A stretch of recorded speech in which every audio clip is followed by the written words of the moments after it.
10 মিনিটে আমার ট্রেন ছেড়ে দেবে আর আমার স্টেশনে পৌঁছতে এখনো লাগবে। তবে এই ছেলেটি দৌড়ে দৌড়ে কোথায় যাচ্ছে সেটা একটু রিমাইন্ড করে দেখা যাক। আমার পেছনে যেটা দেখা যাচ্ছে এই জায়গাতে নরবলি হতো। প্রথম বারোয়ারি জগদ্ধাত্রী পুজো স্টার্ট হয়েছিল 1191-এ তরাইনের প্রথম যুদ্ধ হয়েছিল, তার থেকেও পুরনো। পঞ্চমুণ্ডির আসনও, কারণ এখানে তন্ত্র সাধনও এক সময় হতো। বাকি মন্দিরগুলো কিন্তু এরকম ছোট ছোট শাঁখও বানানো রয়েছে, যেটাকে ইউজ করে একটা মন্দির থেকে আরেকটা মন্দিরে ক্রস করে যেতে হচ্ছে। যাই হোক, কোনো মতে হাঁপিয়ে স্টেশনে পৌঁছে ট্রেন মিস না করে টিকিট কেটে আমরা চড়ে পড়লাম কাটোয়া লোকালে। ট্রেনের জার্নি সবসময় সুমধুর হয়। বাইরের অপূর্ব দৃশ্য, গ্রাম, ক্ষেত এবং গল্প করতে করতে সময় যে কখন চলে যায় বোঝাই যায় না।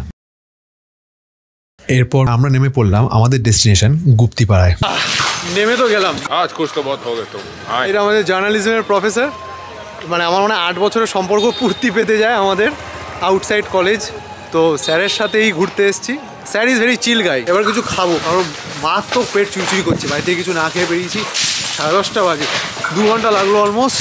দুটো চা দিন। আমাদের এই কেকটাকে এখন হাফ হাফ করে খেতে হচ্ছে, কারণ আগে থেকে বুঝতে পারিনি একটু খাবার তাহলে আনা যেত সঙ্গে করে। হ্যাঁ, টিপিক্যাল ভারতীয়দের মতো করলে তো হবে না যে টুরিস্ট স্পটে যাব, খাবারের প্যাকেট খুলে খাবো, খেয়ে তারপরে সেই খাবারটাকে যত্রতত্র নিজের বাড়ির জমিদারি মনে করে ফেলে দেবো। সুতরাং নোংরা যেখানে সেখানে ফেলবেন না। চা বিস্কুট খেয়েই আমরা স্টেশনের সামনেই টোটো স্ট্যান্ড দেখতে পেলাম। মাথা পিছু 15 টাকা ভাড়া নিয়ে বেরিয়ে পড়লাম গুপ্তিপাড়ার গুপ্ত বৃন্দাবন দেখার উদ্দেশ্যে। কেবল 10 মিনিটের মধ্যেই মন্দিরের সামনে পৌঁছে গেলাম। তবে মন্দির প্রাঙ্গণে ঢোকার আগেই দেখতে পেলাম গুপ্তিপাড়ার বিখ্যাত রথ, ভারতবর্ষের 4র্থ প্রাচীন রথযাত্রা, যা কিনা 1735 খ্রিস্টাব্দে প্রথম শুরু হয়েছিল। If there is anything in life that I love, that is this piece. জায়গাটাতে মানুষের ভিড়ও নেই, মানুষের কোলাহল নেই, চুপচাপ জাস্ট ইতিহাসটাকে উইটনেস করো। এরপর মন্দির প্রাঙ্গণে ঢুকে দেখতে পাই ঠিক মাঝে রয়েছে শ্রী বৃন্দাবন মন্দির, যার বাঁদিকে রয়েছে শ্রীকৃষ্ণচন্দ্র মন্দির। ঠিক তাদের পেছনেই রয়েছে শ্রী চৈতন্যদেব মন্দির এবং ডান দিকে রয়েছে সেই বিখ্যাত রাম মন্দির। মন্দিরগুলোর মধ্যে অবশ্য সবচেয়ে পুরনো হচ্ছে চৈতন্যদেবের মন্দিরটাই। 1700 শতকের বিশ্বেশ্বর রায় এই মন্দিরটি তৈরি করেছিলেন। মন্দিরের পেছন দিকেই খেয়াল করলাম অনেক রকমের পুতুল এবং সাজানোর জিনিস রাখা রয়েছে। ভেতরেই শ্রী চৈতন্যদেব এবং তার সবসময় নিত্যসঙ্গী শ্রী নিত্যানন্দ মহাপ্রভুর দারু মূর্তি রয়েছে, যা দেখে চোখ জুড়িয়ে গেছিল।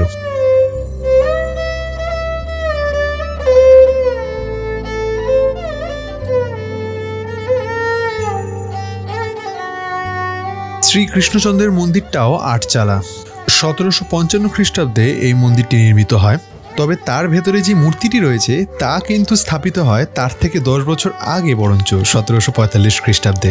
বাকি মন্দিরগুলোর মতো এই মন্দিরেও কিন্তু অপূর্ব টেরাকোটার কাজ রয়েছে, যা দুর্ভাগ্যবশত সময়ের সাথে সাথে অনেকটাই ক্ষয়ে এসেছে। এবং এই মন্দিরের উল্টো দিকেই রয়েছে শ্রী রামচন্দ্রের মন্দির, যা খুব বিখ্যাত তার টেরাকোটা কাজের জন্যই। কারণ এই মন্দিরের ক্ষতি কিন্তু তুলনামূলক বাকি মন্দিরের চেয়ে অনেকটাই কম রয়েছে। সম্পূর্ণ লাল রঙের এই মন্দিরটি দূর থেকে এক কথায় অপূর্ব লাগে দেখতে। তবে আরও অপূর্ব লাগে যখন সামনে যাওয়া যায়, তার কারণ এই মন্দিরের চারপাশটাতে সম্পূর্ণ রামায়ণটা খোদাই করে বানানো রয়েছে। এই মন্দির নির্মাণ করিয়েছিলেন শেওড়াফুলির রাজা শ্রী হরিশ্চন্দ্র রায় 8শ শতাব্দীতে। মন্দিরের ভেতরেই শ্রীরাম, শ্রী লক্ষ্মণ সহ মাতা সীতার ত্রিমূর্তি স্থাপিত করা রয়েছে। এরপর আমরা এগেলাম বৃন্দাবচন্দ্র মন্দিরের দিকে। এই মন্দিরটি 1801 সালে রাজা বিশ্বেশ্বর রায় তৈরি করিয়েছিল।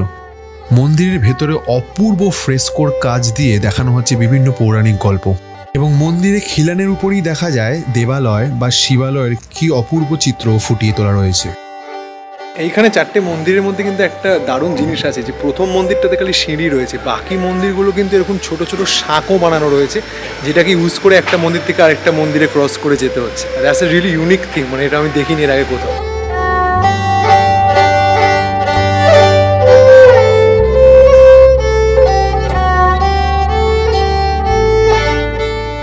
স্যার ওদিকে এখনো ফটো তুলেই যাচ্ছে, এদিকে আমার জিভ বেরিয়ে গেছে, এত গরম। জ্যাকেটটা পরতে হবে।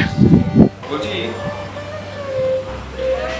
এখন তো তালা বন্ধ, পুজো দেওয়ার উপায় নেই। হ্যাঁ, ঠাকুর তো হ্যাঁ, আশীর্বাদ দিতে তো বলেন না। আচ্ছা, গাছের থেকে একটি ফুল পড়লো তোমার কাছে না মাথায়? আমার মাথায় পড়ে নিচে পড়লো। আচ্ছা, তুই একটু স্পর্শ করে নে, তাহলে তুই একটু পুণ্য সঞ্চয় করতে পারবি। বেশ। তবে এখানে একটা দারুণ জিনিস ঘটলো।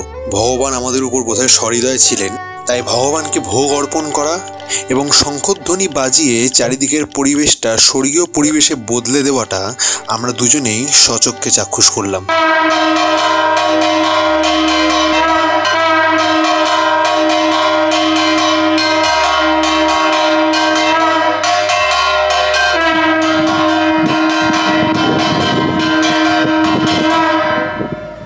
ওখানে প্রভুর ভোগ নিবেদন শুরু হয়ে গেল, এখানে আমরাও একটু নিজেদেরকে ভোগ নিবেদন করি। এবার সামনে খাবারের দোকান খুঁজি, দেখি কি আছে, কিছুই তো নেই সামনে, দেখা যাক। কোথায় যাচ্ছি?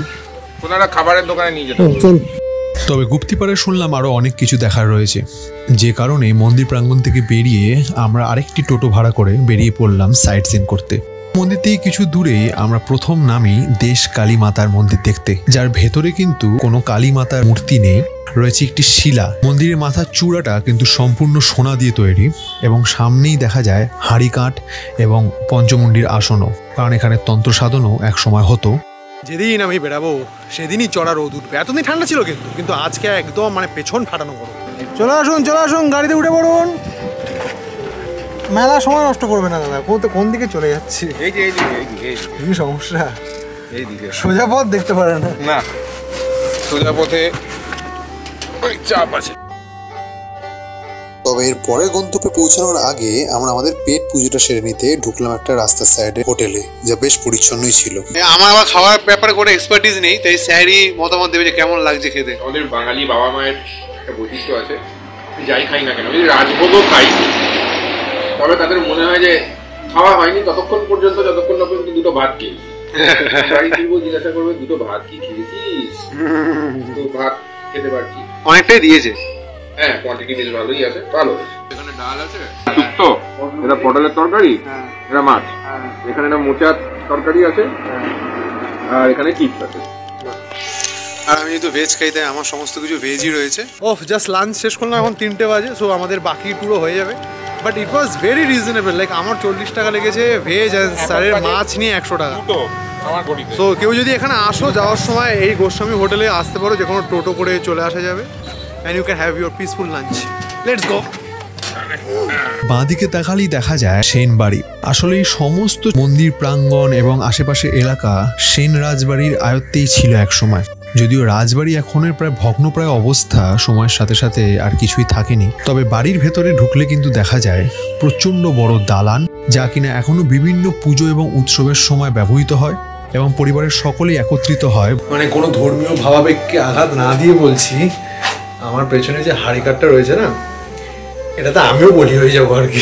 এই জায়গাতে নরবলি হতো, অনেক ভিডিওতে এরকম খবর রটেছে, কিন্তু পশু বলি হতো এবং এখনো হয়তো এখানকার অনেক মন্দিরে পশু বলি হয়। তবে নরবলি হওয়ার কথাটা সির্ফ একটি মিথ বা একটা মিথ্যে কথা। আমি এর আগেও একটা কথা বলেছি, আজও বলবো, যে টাইম মেশিন কবে তৈরি হবে জানি না, কিন্তু এই জায়গাগুলোতে হাঁটলে, চললে, ছুঁয়ে দেখলে না, আমি বা আমার মতন মানুষেরা কিন্তু সময়তে ফিরে যায়।